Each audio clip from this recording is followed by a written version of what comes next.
My philosophy of youth ministry is one that is geared towards gaining teens and young adults away from the ways of the world and to life of Christ, and gain them for the kingdom of Christ. And this, I believe, we are to teach them on how to live a life reflecting that of the life of Christ. And this starts first and foremost with leading by example. The teens we are ministering to should see Christ in us, and that we are genuine and truly believe what we are trying to teach them. Jesus lived a life of relationship to the people, and that is one of the greatest aspects that we are to reflect. Youth ministry needs to be intentional in everything that it does, and intentional on creating those relationships with the teens. They need to feel that we actually care about them, which we should genuinely care for the teens that we are ministering to. It's not important enough just to get them there to have numbers of people. It's important to get them there to actually care what's going on in their life. Sitting down with them and just talking to them about their everyday life, not just sitting there to talk at them.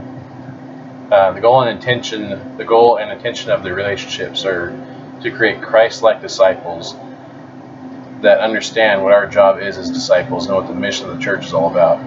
Creating in them the drive to be missional minded, with hearts of servants, and what that actually means.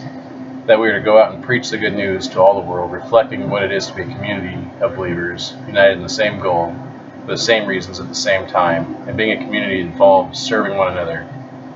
Being a church is not about ourselves, but it is about coming alongside one another to admonish and lift each other up and sharing each other's burdens.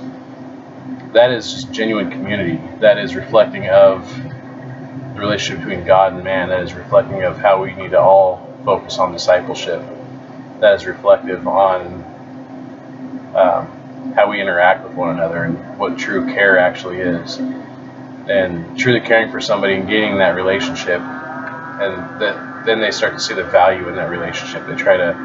They see where you are coming from and what you are doing, and showing them why you're doing this is because Christ is in you and Christ loves them and Christ loves you, and that they start to desire that same Christ and desire to reflect that with their peers and go out to gain more for the kingdom of Christ. And that's what I believe our job is as ministers of teens, is to work with them so they can work with others.